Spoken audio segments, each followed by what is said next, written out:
and welcome to the latest episode of Cover to Cover. I'm Joanne Joseph. Great to be with you as always. I've called this episode Journeys because it deals with all manner of travels that constitute the subject matter of this week's books. One of those journeys is particularly arduous, as in the case of The Boy Who Never Gave Up by Dr Emmanuel Taban. One encompasses the spirit of adventure in how I accidentally became a global stock photo by Shubnum Khan, and the rest are journeys of individual growth, whether of a financial or personal nature, as explored in books by Nicolette Mashile and Norma Young.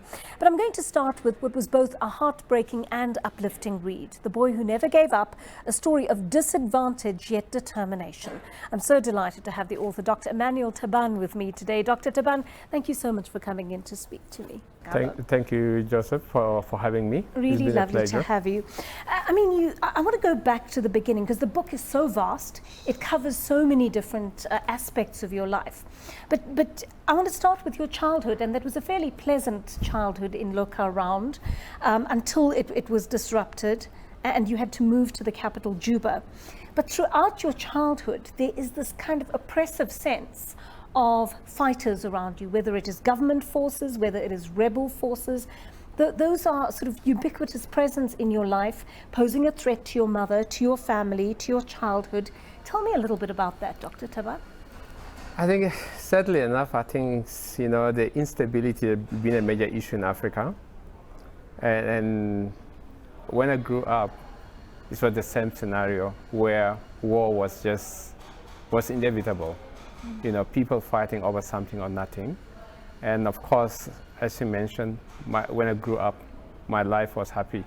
I was a happy child. Yeah. But the problem was, of course, is that we also got this senseless war in Africa, and most of them because it's born out of greed. And unfortunately, the women, the children suffer the most. And unfortunately, I got caught up in the middle of that war, where I witnessed quite a lot of atrocities, rapes, summary execution, and witnessed a lot of dead bodies, and that, I think, for me, that was the story of my life at the beginning. That probably maybe that was the first time that I actually learned my anatomy lesson, which is not by choice but by force. And I think for me as a child, it was quite very intrinsic. And the fact that I spent most of the night always in the hiding place, in the bunkers or in the bush, in fear of being caught in the middle of the war. Yeah. You moved to the capital, Juba, later, as I mentioned, but it sounds like life there was just as tense for you, and it got worse after 1990 when the war intensified. Yeah, I think the issue that because one of the biggest issues in Africa, of course, is the issue with the fatherless child, and I was one of that child. Yeah. And of course, when you grow up in the village, we have so much to eat. We have a lot of wild fruits, mangoes, and all that. That's what we survive in. But once you move in Juba, of course, now everything you have to buy. And my mother was uneducated, unskilled woman, and she could not really provide for us. And I think that was the beginning of my difficult journey in my life. Unfortunately, we become a burden that the families must share for us to prosper in life. Yeah. I want to come back to your journey in a moment, but let's look at this portrait of your mother, because it's such a beautifully drawn one. She is hardworking, she is stoic, she's committed to her family, she's very intelligent, but she's had little opportunity in her life, and yet she's a survivalist who does her best to keep you and your siblings alive. Yes, I think my mother, like any other African woman, who are probably a backbone of the society, she's not an angel. She made mistakes. And those mistakes, probably that's what led to probably us struggling in life. But despite that, she have tried with her little knowledge and education to try to provide for us and give us that safety net. But it comes to the point where as a grown-up child, you find that actually there's more of the world out there than what your mother could provide. And at the time we reached the point that she could not provide for us, especially as a teenager boy, with a lot of peer pressure that she couldn't really keep up to provide for me. And I think probably that's the beginning of my downturn of my life. Yeah, and of course, what a downturn it is, because I'm not going to get into the detail of what leads you to this point, but essentially you begin this enormous journey out of your country, largely on foot, through several countries through the continent. I didn't know at some point what kept you going, how you did not give up as you traversed one country, from one country to another, on foot, with all the setbacks in between. There's one very interesting about Africans. we always live on luck. And yes, I was lucky to have survived my journey, because suppose during my journey I could have probably been bitten by a snake or been eaten by animals, but didn't happen. But what probably that pushed me was my perseverance, determination, and that will to keep on going forward. And that's what's probably what's lacking in the youths of today in Africa, that ability to persevere and that ability to try to move forward despite what obstacles get thrown into you. And I think for me, lessons that probably learned was that saying that, you know what, for a long time, Africans have been the victims of luck, faith, and hope. And maybe it's time that we start looking at my journey as that you know what, through no matter how hard the obstacles are, we need to continue to persevere. And that's what the youth probably need to do, keep moving forward. And after moving forward, chances are good that you might find some hope. What kept me going was my determination and my perseverance, because I was looking for educations. And I knew that my strength lay on the educations. For whatever reason, but my mother told me that one day I'll become something. And that's what probably kept me going. And I knew that one day if I find an opportunity to go to school, and I would be able to make it in life. And that's what pushed me going from destination to destination until I found myself in South Africa. I mean, there are two things to take out of that. Firstly, the interest that your mother took in you. I mean, she broke her back to make sure that you got an education. It was a very disrupted one. But that has, in a way, been your salvation, hasn't it, Dr. I think those 5 years of schooling in South Sudan probably it was my backbone, what made me today. Those are the 5 years. And if you remember, in all my life, I actually did almost total eight years of primary and high schools as compared to 12 years. And I think for me that's amazing. And compared to what I've achieved, that's take quite a lot of determination to do that. But yeah, thanks to my mother for giving me that basic education, which laid the foundations for my adulthood life. For generations, African youths, children, which that time I was 16, I suffer as a result of a failure of the leadership in the continent, in South Sudan. And that's for me, it's been a story of Africa from generation to generation, that we are victims of our own leadership. Though politically, we are quick to blame other forces externally to be architecture of our misfortune. And that notions, as I stand here, sitting here today, I disagree with it. Because I think as Africa, we need to start looking at our youth.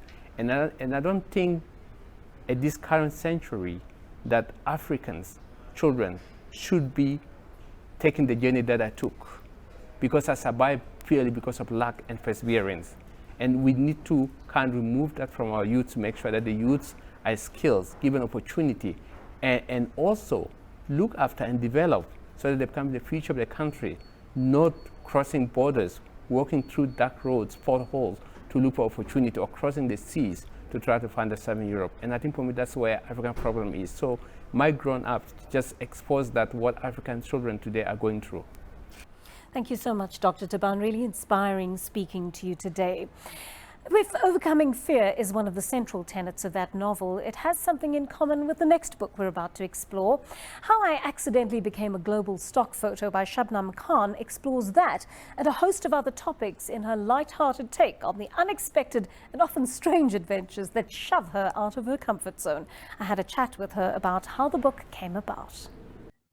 Well, I didn't expect this book. I was working on a second novel at the time, and I was just doing writing residencies and traveling, and I was sharing these kind of funny stories that were happening online on Twitter to me, you know, like the stock photo and becoming a bride on a rooftop in Shanghai. And Andrea Nachel from Pan Macmillan said, why don't you write a book about this? Because it's such, you share such funny stories. So don't you want to put it in a collection, in a book? And so I thought, oh, okay. And so that happened pretty quickly from that point. And I didn't expect this book. This was a very unexpected book. And that was sort of the inspiration behind it, really just someone coming to me and saying, don't you want to put it together in a book? Yeah. And you know, it's funny because I I read your previous book, Onion Tears, a few years ago. It is a beautiful book. So I hope it's still in circulation so that your fans can go out there and get that book still. It really is it really left an impression on me, that book. But I imagine because of its genre, that it allowed you a little bit more privacy as a writer. It seems like you've almost bared all in this book, How I Accidentally Became a Global Stock Photo. Does that lend a certain element of vulnerability to it in opening up about your life, your family, your experiences, your fears?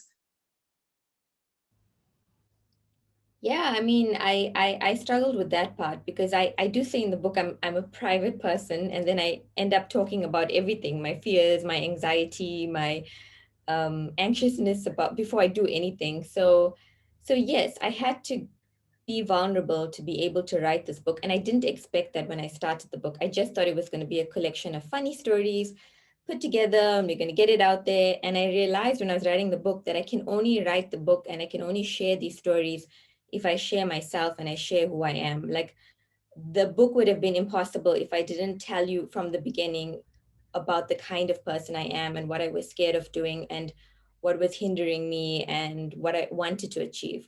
So I don't think the book would have been possible if I didn't make myself a bit vulnerable. But it was scary, yes. Yeah, yeah. And you know what I was thinking about? You deal with all of the subject matter with a great deal of humor, right? You obviously have a great sense of humor. But would you say, in summing up the book, it's such a hard book to summarize or even to categorize, but would you say, in summing up, it's possibly about the story of a young woman who uses all of the experiences in her life as a springboard to overcome fear? Yeah, I mean, the book kept changing as I was writing it. First, it was a collection of funny stories. Then it became a memoir. And then, in the beginning of the book, I just say it's a love letter to anyone who's been afraid. And then now as I read it and now it's coming out in the world, I see other people describing it as a woman going on this journey who was told she couldn't do certain things and she wanted to live a non-traditional life. And so it's so interesting to me how everybody takes their own thing away from this book and what this book is defined as. And that's what makes it special for me, is that I didn't even see certain things, but when people are reading it, they come back and tell me, "Oh, I took this away from the book." So that's been good. You know what's interesting to me, because I come from much the same community as you, right? The Indian South African community. And I was wondering, because I think this is not a question a lot of South African Indian women ask themselves all the time, right? I was wondering why you did it, because it's easy to remain within the community, it's easy to remain within your comfort zone, but you push yourself, whether you're in the Himalayas, whether you're in New York, whether you are in Morocco, you're pushing yourself just that little bit further all the time out of your comfort zone. Why did you feel the necessity to do that, Shubnum? I'm not sure. It's something innate in you, but I do think a lot of it came from reading a lot as a young child. So I think when you read when you're young, it shows you the possibility in the world. Suddenly the world that you're given, and you think this is my world and this is going to be my existence. Reading breaks that open. Like, you're suddenly like there's no walls around you anymore, and it shows you the possibility of what can happen. And books show you anything can happen. So I think as a young child, I was just continuously reading. My sisters were reading, my grandfather was telling me stories. And so even though like society around me told me the best place for you is at home and you should, you need to get married at 21 and have kids, I think I just always carried that sort of like, I call it like a fire in your chest that um, I want to live how I want to live. Like, I need to find out for myself what life is. At the end of the day, it's me living my life. So I think having storytellers in my family and reading books as a child sort of kept that going. And that's why I also think it's just so important for children to be reading all the time, because it can affect the trajectory of your life and where you go in the future. It's not just about your childhood imagination. It's something you will carry like a little bag with you for the rest of your life. So I suspect that's maybe where it came from. And I only kind of saw that when I wrote the book also. So yeah. Yeah, it's amazing. And can I dwell on that for a moment? Because there's real beauty in that, how you describe reading as your first superpower, right? And just explain that to me. Put that in the context of growing up in largely in apartheid South Africa, where you are confined to a segregated area. Your life comprises a certain number of things that you know, but the only way that you really travel is through books, because I totally identify with that experience. Yeah. Well, I mentioned in the book that for a long time I thought Indians were the only people in South Africa because of apartheid. We lived in an Indian area. I went to school with Indian kids, and my high school was Indian kids, and I didn't really interact with other races because we were so confined within our suburb. And so, when I was reading, I was like, oh, there's people in other countries, and there's Siberia, and there's America, and there's women who are doing things. Because for me, around me, they were like, you grew up to be a cook who cooked for your family and who looked after your children. And that was what I saw. But in the books, I saw women going and having adventures and climbing magic faraway trees. And, it really changed my life growing up in South Africa, particularly in this suburb and in this community. And it showed me the possibilities. And yeah, you've kind of summed it up in the question. The reading just took me out of the life that I had here, which was a very small, contained world.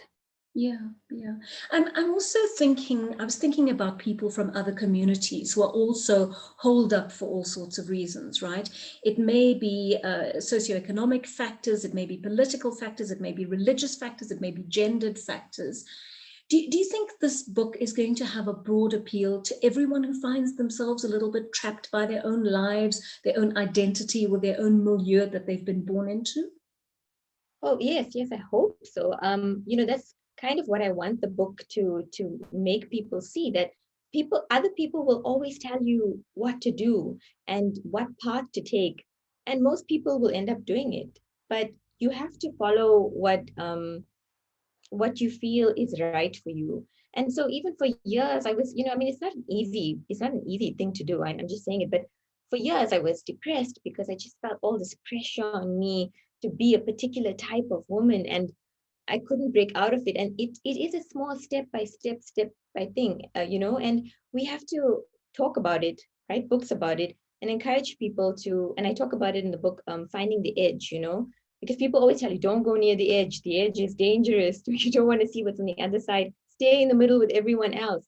But you need to go to that edge to see what's there for yourself. And that edge can be when you're in the deep depression and you get to the edge, or when you see you hear a beautiful piece of music and you come to that edge, or you watch a beautiful piece of art. It takes you to a place where people tell you not to go, but actually you see where you want to go, and it's a place where you begin to love yourself for who you are, because then you're actually accepting yourself for who you are. So I tell people, the edge is beautiful, and I want people to pursue their path, not the path other people are giving them. Well, having explored two very different journeys, it's time to explore some literature that's likely to take you on a journey of introspection. Self-help books are flying off the shelves during this period of COVID, where people are searching for answers. And you may find them in the books we're looking at next that have a distinct bent toward entrepreneurship, personal finance, business, and also a social conscience. Norma Young is the author of We Need More Tables, and Nicolette Mashile has written What's Your Next Move? Both books explore slightly different themes. I want to welcome our guests today. Welcome to you, Norma and Nicolette. Really lovely to have you with me. Thank you so much for coming in. Thanks, Joanne. So Norma, let me start with you. We Need More Tables is a beautiful book, I think, and it's something that is so desperately needed in our time, because it talks about how we navigate privilege in a country where there's just so much lack and so much want. Thinking that every day, which I think many of us do, but don't actually act on, and putting it into a book are two very different things. So well done for that. Tell me what went into that. Gosh, it was really a process that stemmed from my own frustrations, where as I joined the employment market and then started to navigate up this proverbial corporate ladder, and my income started to increase, started to feel a tension between my ability to afford some luxuries and the privileges I could access and the needs that I saw around me. I'm from a township in Durban called Claremont, and was just increasingly aware of how much need there was amongst members of my family, my neighbors, and just so many people that I knew and loved who couldn't access, let alone the privileges and the luxuries that I could. They couldn't access some of the basics like running water and secure shelter. And because I was feeling this tension, I started to explore it for myself. And the book really is a summation of what I learned through my personal experiences, as well as the insights of experts and academics and other people facing similar challenges and frustrations. Yeah. So tell me, just give me a sense of, and I know you'll just be scraping the surface here, but how do we go about building more tables? I think there's 3 really crucial steps that each of us can take. The first one is making sure that we're thinking justly. And this is the first premise, or rather kind of the first leg of a table that we're going to look at starting to build. Thinking justly is critically important because how we see the world and how we see individuals really impacts how we interact with them. The second step that I think is hugely important is for all of us to live simply. And that is premised then when you understand, for example, through thinking justly, that meritocracy has afforded you things that you haven't worked for example. Then you're able to live simply because you understand that there's been elements such as luck, for example, that might have fostered some of the privileges and luxuries that you get to enjoy. And then the third element is giving generously. And that, again, it's sort of building on each step, that when you're thinking justly, you see the world in a more fair perspective. And because of that, you're able then to live simply. And when you're living simply and able to meet your basic needs and afford yourself some rather than all of what you want, then you're able to give generously while making sure that people around you are able to access the basics. Yeah. Nicolette, your generosity takes the form of giving South Africans who have really had lack of access to information about personal finance, it gives them access, it gives them a gateway to that world. And that's why I thought your book, What's Your Next Move, is such a valuable one. Tell me what prompted you to put that into the format in which you have. Sure. So when I was growing up, we grew up in Bushbuckridge. Fortunately or unfortunately for my sister and I, we got put into boarding school quite early. And one of the things that my dad said to Bridget and I was, remember why we're having to make some of these sacrifices. 8 years old, Bridget was 10. We were moved to Nelspruit. We lived in a flat because Nelspruit Primary didn't have a boarding school.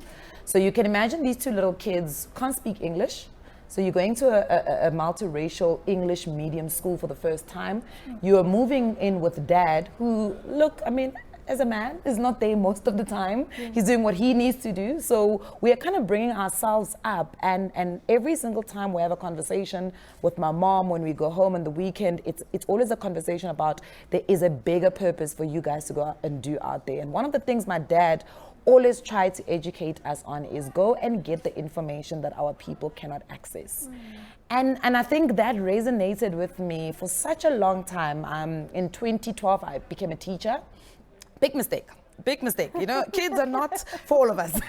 And kids are highly influenced, like they're influenced by everything that you do. So I realized then that maybe this is not my target audience. Maybe there's another audience that I need to be speaking to. And I realized, and sometimes, you know, you get whispers in your ears, whether it's from divine power or whoever, that says, this is the information that we need you to go out and put out. And for me, it came through making financial mistakes. And I remember the first big financial mistake that I made, I stopped and I said, hey man, who was supposed to teach me this? Yeah. You know? Yeah. And I did not come from a family, I mean, my parents both educated, so we came from a fairly privileged family in terms of education and all this information, but there was still this big hole that was not being plugged, and that was the financial education. So I thought, you know what, let's go on a journey. Let's share information. Let's have a conversation about money. Let's talk to people. I mean, it's come with its stumbling blocks, but it's kind of working, you know. And putting it into a book was such a big thing for me. It was a complex that I had to overcome because I failed my degree at Rhodes University. And I remember actually a couple of years back when I was in Nelspruit Primary, and I had to stay behind every single day to get my vocab to the place it needed to be, to do spelling. I mean, there was a thing called closed procedure in Nelspruit Primary that I had to do every single afternoon just to get my English to a place where I could, you know, compete with the kids in my class. So fast forward a couple of years later, you fail your degree at Rhodes University. I mean, you must know when you go to Rhodes University, all of a sudden you meet kids from all walks of life who speak English very differently from what you do, and they know so many things. They did A levels, they did O levels, and you're like, oh, I just got my trick, guys. And you find out that actually maybe there's quite a lot about the world that I need to know and understand. And then you write a book, and then it's like, girl, what you doing? How dare you write a book, you know? But I understood the bigger call that the book needed to be written because it needs to reach people. And one of the things that I always say to people who buy my book is buy the book. When you're done reading it, please pass it on. Right. Because if I can get it to as many people as possible, that really would be something that, you know, works for me. Yeah, it's working for your readers. That's what I'm hearing. I'm hearing such good feedback from people on the fact that, you know, even if they've come through a privileged education system, there's still gaps in the education system, right? So this book is useful to all of us. Look, you know, and whenever people say to me, the book is doing this for me, the book is doing this for me, the book is changing me, and I'm like, okay, are you doing something about it? Because that's ultimately what the book is trying to do, right? It says we all, everything that I wrote about in that book, most of us experienced at some level, you know? You actually read the book and you're like, oh, Nicolette is writing my entire life. Or because people say to me, oh, you're dragging me. And I'm like, no, I'm not. I literally want to zoom your attention on the one area of your life that you actually have the power to change. Yeah. And it's personal finance, absolutely. your relationship with money. Absolutely. Yeah. You know, one of the things that I always tell people, I mean, a simple thing that like being able to negotiate your interest rates. Sure. Many people don't know that. You know, you walk into a bank, a lot of us see these banks as these hierarchical places where, oh my goodness, if you're dealing with the bank, you must beg, you must plead, you must, and the reality is that if you understand how banks make their money, you understand how much of an important stakeholder you are to them. But we need to get South Africans to get to that point and understand that. Because there was actually a lady who sent me such a beautiful testimony. And she said, Nicolette, I walked in there, I was buying a house. They gave me 10% interest rate. I said to them, no, my financial coach, Nicolette, says I can negotiate for this. And she negotiated down to 7. And I was like, that's fantastic, you know? Yeah. So I think that's really what the book is about. The book is about, it's good that you know. It's great that we all now know, but what are we doing about it? And it's the action that I need people to be able to take out of the book. I think it's going to be such a valuable book for so many generations of people, actually, Nicolette, as they acquaint themselves with personal finance. Norma, you looked at 2 other books for us. You looked at Untamed by Glennon Doyle and The 5 a.m. Club. How appealing are those 2? I'm not into self-help books. I can tell you, you're missing out. I started the 5 a.m. club because I am an early riser naturally. Okay, you're on your own with that, right? Except what I found really interesting about the book was the treatment of it being not in classic, serious, formal, academic self-help language. It's set as an extended allegory of sorts, and so it's quite fantastical. The characters experience some magical occurrences, and that I thought was very surprising and unexpected for the self-help genre. It did make the book easier to track and follow, but at the same time it also made it difficult to glean the more serious point. What about the Glennon Doyle Untamed? I mean, that sounds like a more personal account of the experience of breaking out of strictures. Yeah, this was also a fascinating book. I had known Glennon Doyle through Christian circles. She had been in a marriage with a man, and they'd gone through some turbulence, and they ended up breaking up, and she's now married to a woman. So I knew her sort of in her previous life when she'd written a book and shared around how her and her husband had navigated these tumultuous years. and they ended up then separating and divorcing, and so it was interesting in a sense to reconnect with her when she's now able to reflect on her previous life and her current life. Yeah. What I thought was really interesting about the book is that it's a series of vignettes. And so you really can stop and start at leisure. You can figure out the chapter headings are fascinating. You can't always glean what the chapter is going to be about, Yeah. but you really can just eye your way down through the contents page and see what appeals to you.